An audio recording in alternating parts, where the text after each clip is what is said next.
The world is full of noise, people talking, judging, and telling you what you can or can't do. But that noise doesn't decide your future. You do.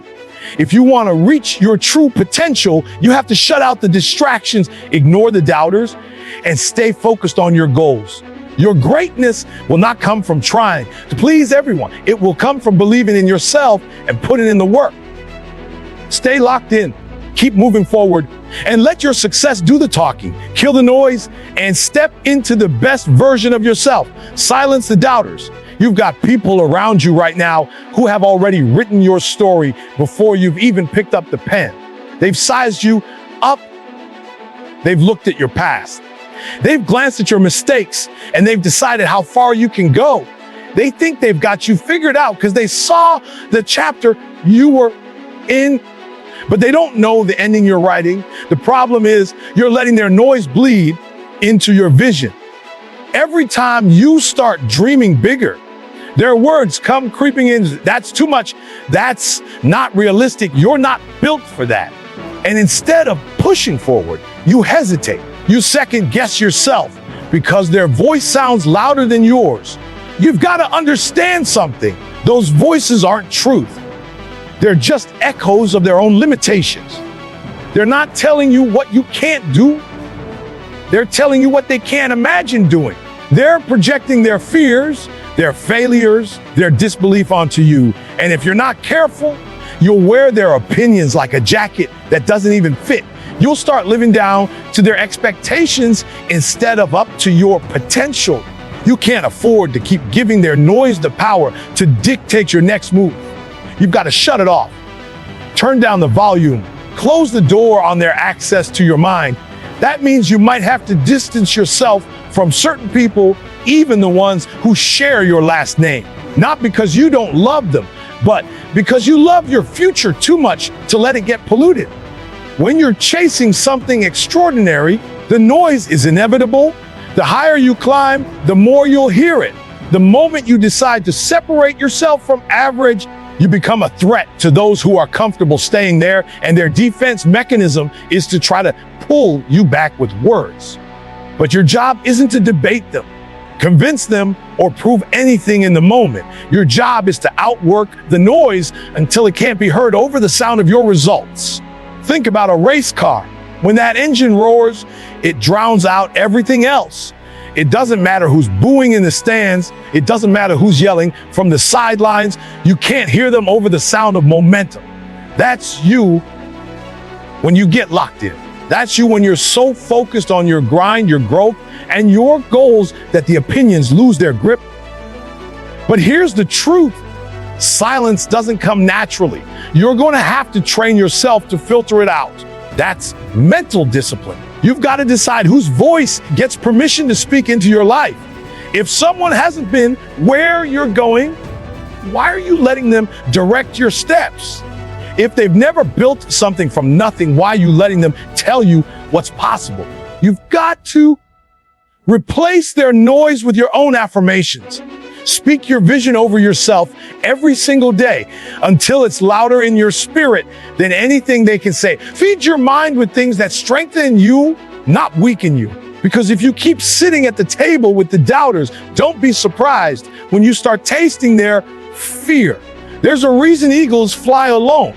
Not every bird can handle that altitude. Some can't breathe up there. If you're going to soar, you can't keep flapping around in chicken coops waiting for applause. You've got to embrace that not everyone is going to believe in you, and that's okay. Belief isn't a group project. It starts with you. I'm doing a silence every voice in the world, but you can silence the one in your head that keeps replaying their criticism.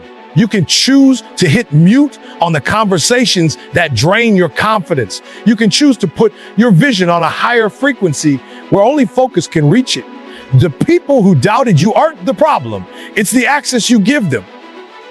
Your greatness isn't waiting for their approval. It's waiting for you to get quiet enough to hear your own calling. It's waiting for you to move with the kind of confidence that doesn't need validation. And the moment you stop letting their opinions dictate your belief, you'll feel something shift. You'll realize the noise was never stronger than your purpose. mute your inner critic, that voice in your head that keeps whispering, you're not enough, you can't do it, you're gonna fail. That voice is the most dangerous enemy you'll ever face, because it doesn't have to knock on the door to get in, it already lives inside. You can walk away from doubters in your circle, you can block negative people on your phone, but how do you escape yourself? You can't. That's why this fight is different. It's not about removing someone from your life, it's about rewiring the way you speak to yourself. The truth is, the loudest noise you deal with isn't coming from outside, it's coming from between your ears. And the crazy part, most of the time, that inner voice isn't even yours. It's a recording of all the doubts, criticisms, and rejections you've picked up along the way. Someone told you you weren't good enough in 3rd grade, and you've been playing that tape for 20 years. Someone laughed at your idea once, and now every time you try to dream big, that laugh echoes in your head like a warning siren. You've got to stop giving the inner critic a microphone. You've got to turn the volume down until it's nothing but static.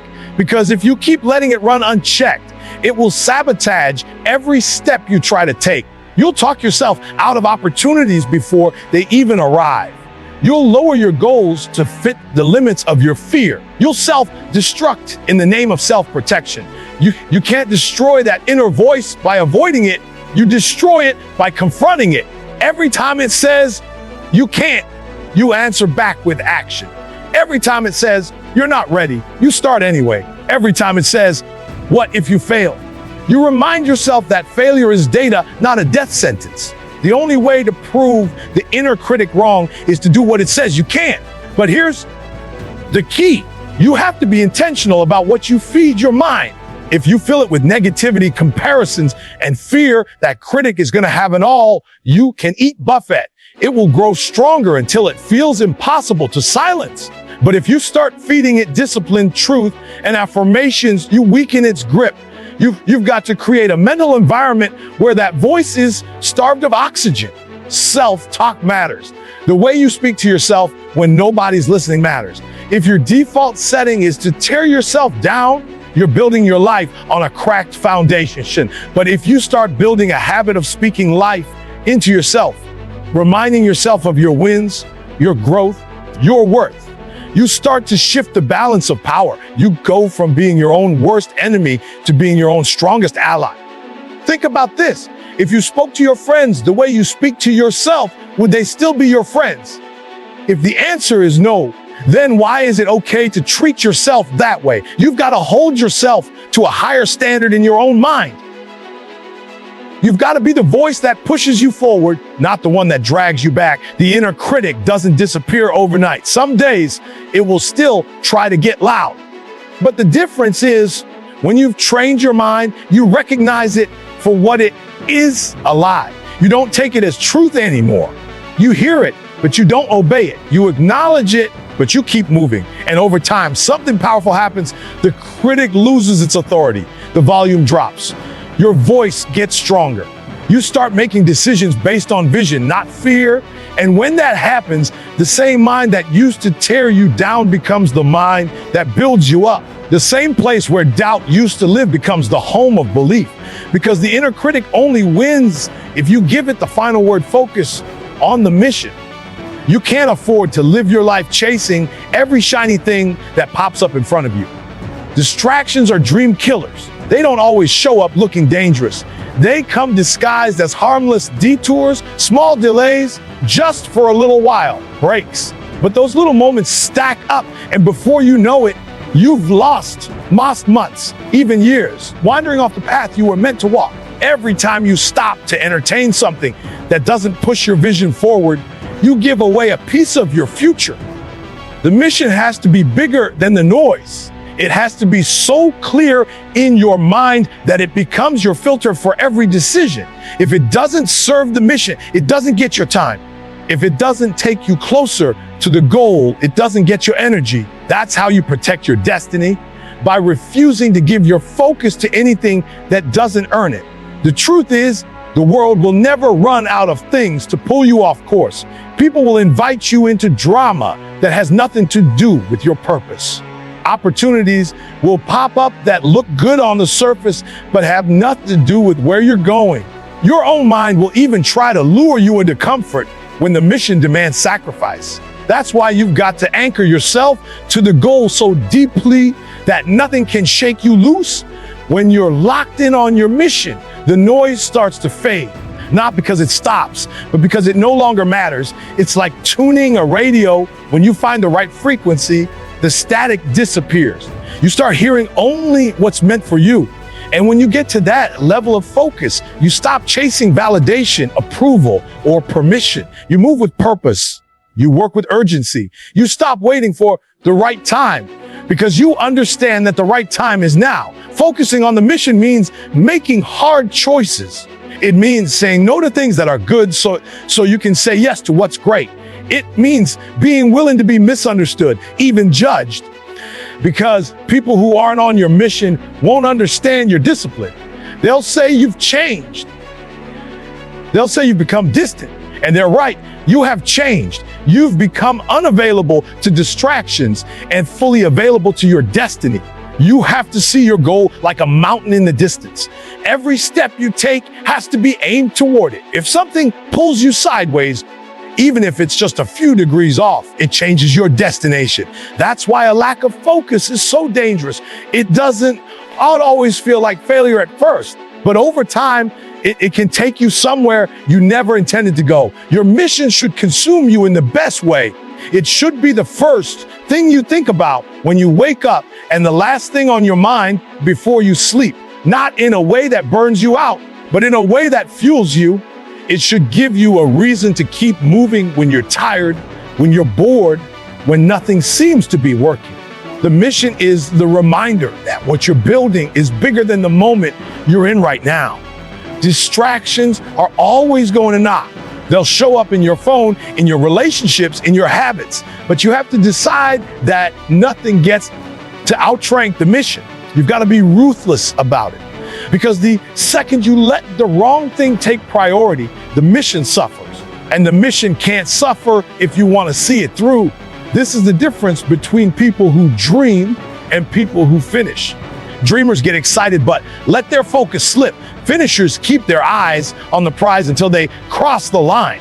If you want to be a finisher, you've got to train your mind to lock in and stay locked in. You've got to push past boredom, push past distractions, and push past every reason to quit until the mission is complete. Protect your energy. You only have so much of it. And once it's gone, it's gone. You can make more money, you can rebuild your schedule, but you cannot get back the energy you waste on the wrong things. Too many people are running on empty, not because they're working toward their goals, but because they've let the wrong conversations, the wrong people, and the wrong situations drain them dry. You've got to treat your energy like the most valuable currency you own, because it is. Not every phone call needs to be answered. Not every argument needs your participation. Not every invitation needs a yes. You have to get comfortable with being unavailable to anything that doesn't serve your growth. That doesn't make you cold. It makes you wise. When you say yes to the wrong thing, you're saying no to the right thing without even realizing it. And too many people miss their breakthrough because they were too busy entertaining distractions that looked urgent but had no lasting value. Your mental space is sacred. What you allow into will either fuel you or drain you. If you keep surrounding yourself with negativity, gossip, and people who only see problems instead of solutions, don't be surprised when your own motivation starts to fade. Energy is contagious, whether it's good or bad. You've got to be intentional about what you let in. That means cutting off toxic connections, limiting time with people who constantly complain, and refusing to dwell on things you can't control. Some of you are exhausted and you think it's because you're working too hard, but it's not. You're tired because you're carrying other people's chaos. You've become the dumping ground for everyone's problems, and you don't even realize how much it's costing you. You're trying to pour into your dreams from an empty cup. You're showing up to your goals already worn out because you spent all your strength fighting battles that weren't even yours to fight. Protecting your energy isn't selfish, it's survival. You cannot show up as your best self if you're constantly letting life chip away at your focus and your passion. You can't climb a mountain with a backpack full of rocks, and you can't reach your potential if you're weighed down by people and situations that drain you. Sometimes the most loving thing you can do for yourself is to step back, create space.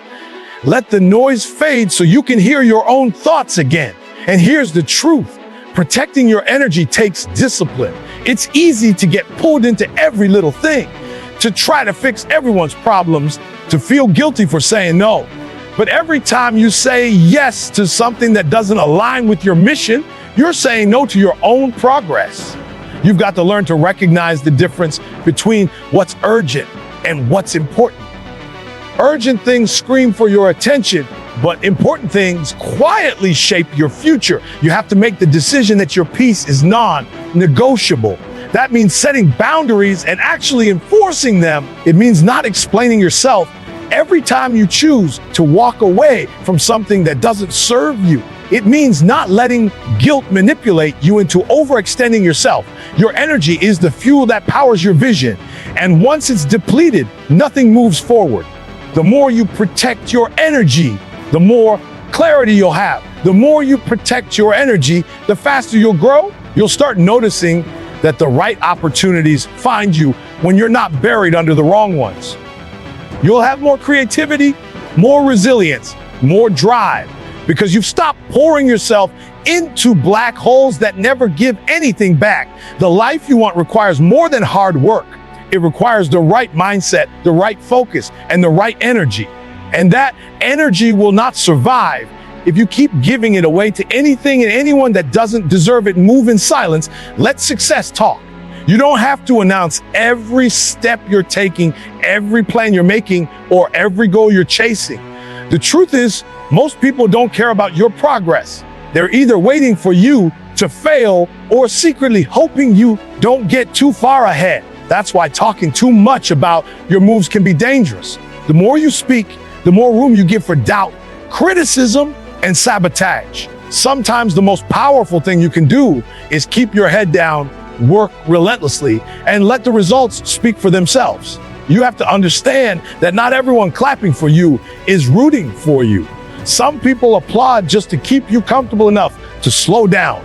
Others smile to your face while hoping behind the scenes that you trip.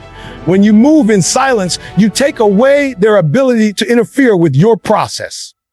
They can't destroy what they don't know about. They can't attack what they can't see coming. Moving in silence doesn't mean you hide your light. It means you protect your process. It means you're too focused on execution to waste time explaining yourself. You're not seeking validation. You're seeking results. You're not here to prove a point with words. You're here to make a statement with action. And action always echoes louder than promises. The best clapback to criticism is progress. The best answer to doubt is undeniable achievement. You don't have to argue with people who don't believe in you. You can outwork them, outlast them, and outgrow them until the conversation changes. The same people who questioned you will have no choice but to acknowledge you when the evidence is in front of them. But you don't do it for them. You do it for you, for your mission, for the vision you refuse to let die. When you move in silence, you take away the distraction of public opinion. You free yourself from the constant pressure to perform for the crowd. You stop chasing approval and start chasing excellence. And when you do that, you become dangerous, not because you're loud, but because you're consistent. Consistency is a language everybody understands. It doesn't need translation. It doesn't need a speech. It just needs results. You have to stop wasting energy trying to convince people to believe in you. That's not your job. Your job is to believe in yourself enough to keep moving even when nobody's watching. The quiet grind is the most powerful grind because it's fueled by discipline, not attention. You're not showing up for the applause, you're showing up for the outcome. And that outcome will speak louder than anything you could ever post, tweet, or announce. There's a different kind of confidence that comes from keeping things to yourself until they're ready. It's the confidence of knowing you're building something real, something that doesn't need hype to survive. You don't have to tell the world you're coming. You just arrive. And when you do, it's undeniable. That's what makes moving in silence so powerful. It builds momentum without interference. People can debate your words, but they can't argue with results. They can dismiss your dreams, but they can't deny your accomplishments. Every hour you spend grinding in private is an investment in a public moment that speaks for itself. You don't have to boast when the evidence is standing right in front of them. This is how legacies are built, not by talking about what you're going to do, but by doing it over and over until it's impossible to ignore. Let your work be the proof. Let your success be the statement. Let the world find out, not because you told them, but because your results made them look. The noise will fade, the doubts will crumble, and the only thing left standing will be what you built when nobody was paying attention. Step fully into your gift. You weren't created to blend into the background or shrink yourself so that other people feel comfortable. You weren't designed to downplay your talents just to avoid standing out. There's a reason you think differently, move differently, and dream bigger than the people around you. It's because you're carrying something they're not. That's not arrogance, that's truth. You've been given a gift, and the only way to honor is to use it unapologetically. Too many people hide their gifts out of fear of judgment, fear of failure, fear of responsibility. They bury what they have because they're worried about what people will say if they step up. But the truth is, the world doesn't get better when you hide your light.